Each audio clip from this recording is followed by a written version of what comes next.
थे, एक ऐसी भावना थे, वो वास्तव में एक ऐसा कृतित्व थे, ऐसा एक व्यक्तित्व थे और एक ऐसा अस्तित्व थे कि 562 रियासतों को एक में मिला करके पूरे एक अखंड भारत का निर्माण करने का काम किए।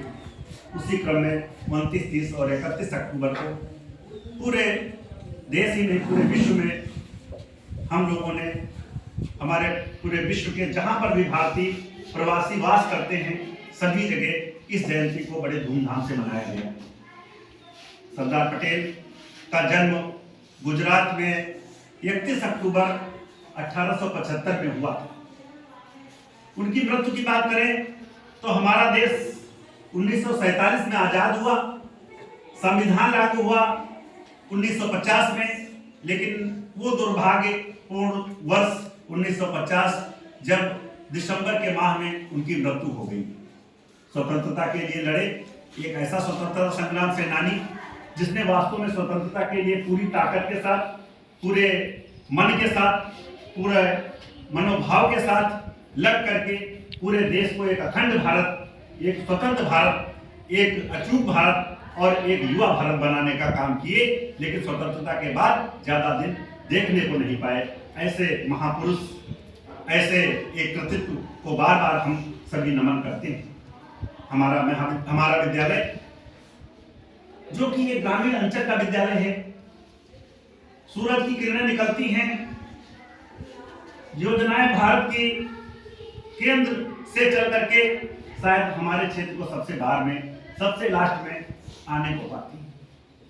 सूरज की किरणें उसी प्रकार से रोशनी हमारे विद्यालय को सबसे लास्ट में पाती है। हमारा क्षेत्र समारोह में हम लोगों को एक प्रतिज्ञा करनी होगी कि जो ठान लेंगे वो करके दिखाएंगे। सरदार पटेल ने ठान लिया था कि सभी रियासतों को मिला करके एक भारत का निर्माण करना है। खंड खंड भारत ना हो, एक अखंड भारत हो। ऐसा भारत हमारा आज वास्तव में युवाओं से भरा भारत है, कल्पनाओं का भारत है, आशाओं का भारत है। ये कल्पनाएं, ये आशाएं तभी पूर्ण और परिपूर्ण होंगी जब हम आप सब मिलकर के इस कामना के साथ आगे बढ़ें कि वास्तव में अखंडता का लाभ लेते हुए, स्वतंत्रता का लाभ लेते हुए हम कामयाब बने, अपने क्षेत्र को आगे बढ़ाने में अपनी अहम भूमिका निभाएं और इस समाज का बदलते हुए, इस परिवेश का बदलते हुए, इस सामाजिक परिवर्तन में अपने को ढालने का काम करें और आगे बढ़ाने में अपनी अहम भूमिका निभाने का काम करें। तभी हमारा क्षेत्र, हमारी बिस्मा तहसील, हमारा जिला और हमारा प्रदेश आगे होगा और हमारे क्षेत्र का भी नाम रोशन होगा। खाली शिक्षा ग्रहण कर लिए, रात का खाना खा लिए, दिन भर खाना खा लिए, काम कर लिए, खेती कर लिए, ये नहीं लक्ष्य मनुष्य का लक्षण नहीं हो सकता। हमारा है स्वभाव, हमारा है नेचर, हमारी एक प्रकृति होनी चाहिए कि मानव कल्याण के लिए पैदा हुआ। वो चाहे शैक्षिक कल्याण आप कर रहे हो, हमारे अध्यापक दिन रात एक करके शिक्षा के क्षेत्र में अलग जगाने का काम करते हैं, पूरी मेहनत करते हैं, उसका हम लोगों को लाभ उठाना है।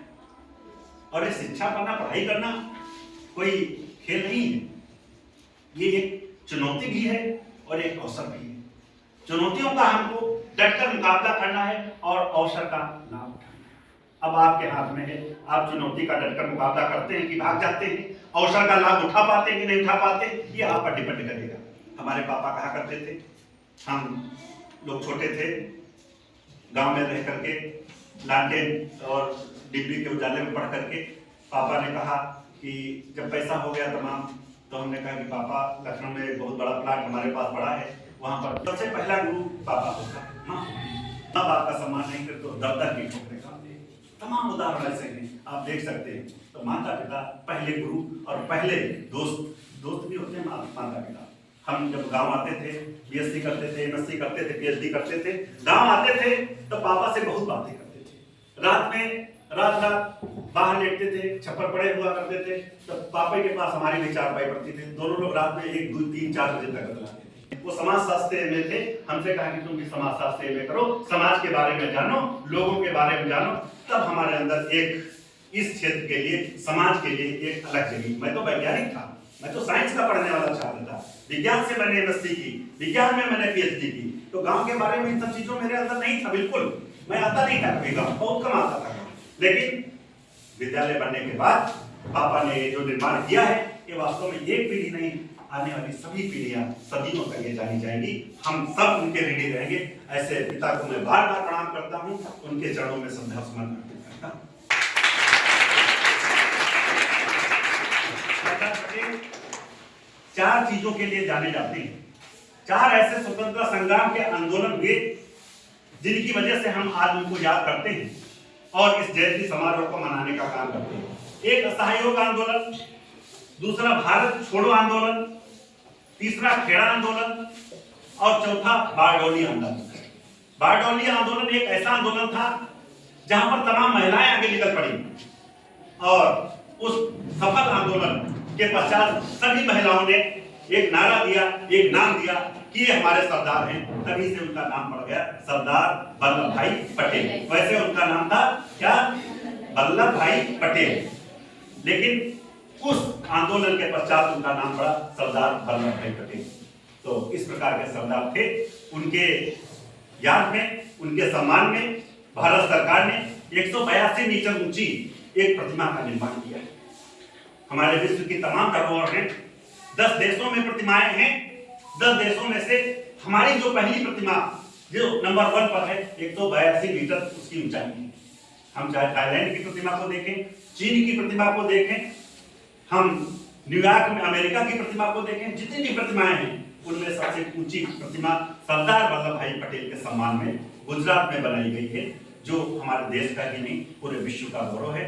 आज उस प्रतिमा को हिस्टोरिकल में, ऐतिहासिक रूप में हम देखते हैं और एक प्रश्न बनता है कंपटीशन में कि सबसे ऊंची प्रतिमा कहां और किसकी बनी है, तो सरदार वल्लभ भाई पटेल की 182 ऊंची प्रतिमा, 182 मीटर ऊंची प्रतिमा गुजरात में बनी, जिसको हमारे तमाम सैलानी आते हैं देखने।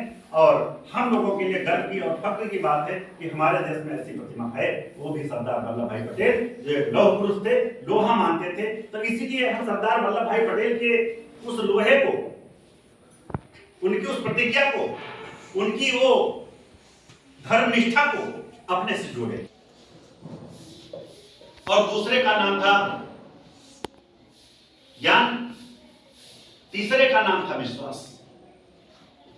धन, ज्ञान और विश्वास, तीनों शहर को गए पढ़ने के लिए और तीनों एक कमरा लेकर के किराए पर रहने लगे। थोड़े दिन जब कि यार कुछ बात करनी है आपस में, तो विश्वास ने कहा धन से और ज्ञान से, कहने लगे तुम लोग जो बात तुम लोग कर लोगे वो हम मान जाएंगे, आपस में बात कर लो। तो ज्ञान ने और धन ने आपस में बात किया कि यार बहुत दिन से हम लोग किराए पे यहाँ कमरा लेकर के रह रहे हैं, अब कुछ 3 लोग बन नहीं पा रहा है। अब हम लोग सोचते हैं, धन ने ज्ञान से कहा कि अलग अलग रहा है।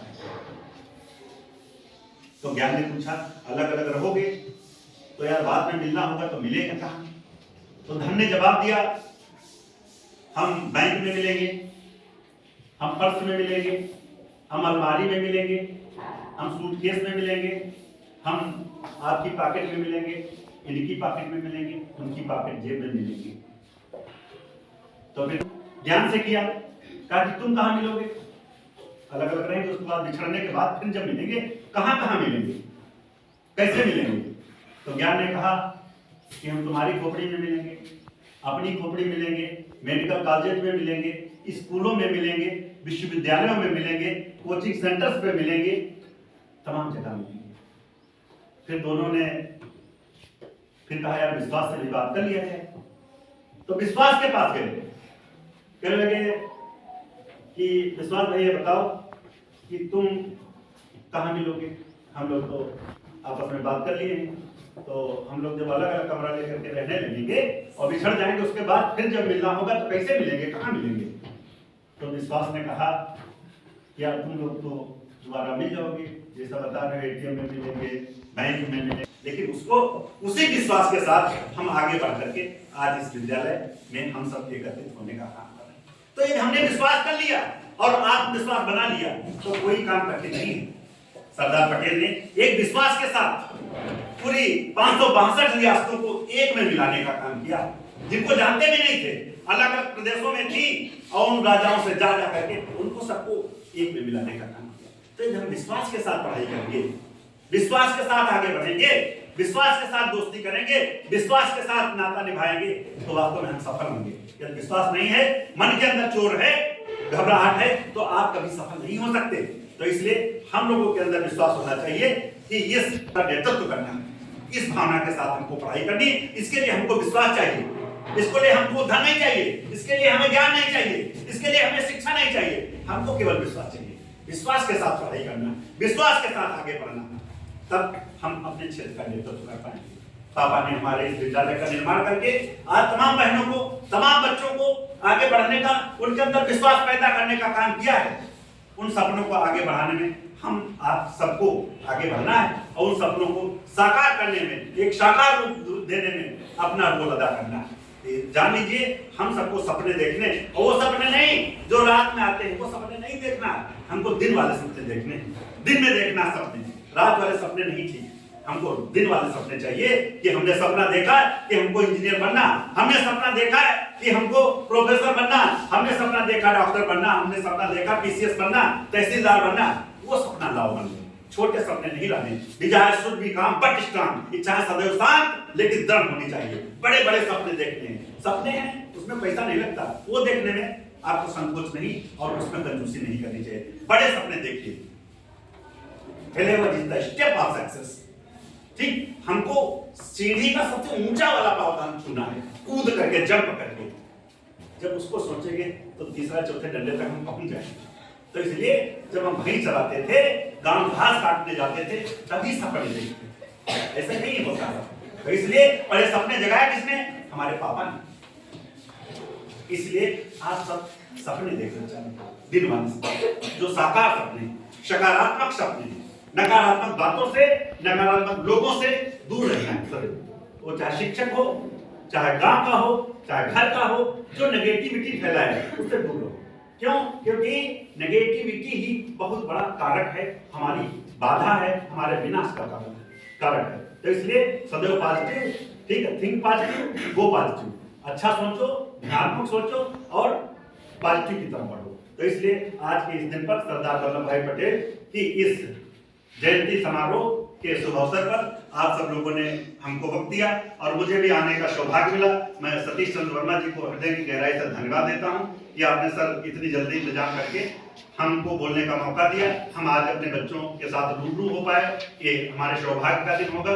मैं सभी को हृदय की गहराई से धन्यवाद देता हूं, सभी शिक्षकों का आभार व्यक्त करता हूं कि आप लोग भी छुट्टी के बाद रुके रहे और हमें वक्त दिया। इसके लिए मैं सदैव आपका आभारी रहूंगा और बच्चों को शुभकामनाएं देता हूं। आने वाली जो भी आगे की परीक्षाएं हैं, आज जो संपन्न हुई, इसके आगे की जो परीक्षाएं हैं उसमें अच्छे से अच्छे मार्क्स ला करके हमारे समाज का, हमारे क्षेत्र का नाम रोशन करेंगे। यही संकल्पना के साथ, यही परिकल्पना और कल्पना के साथ अपनी वाणी को विराम देता हूं। जय हिंद, जय भारत माता।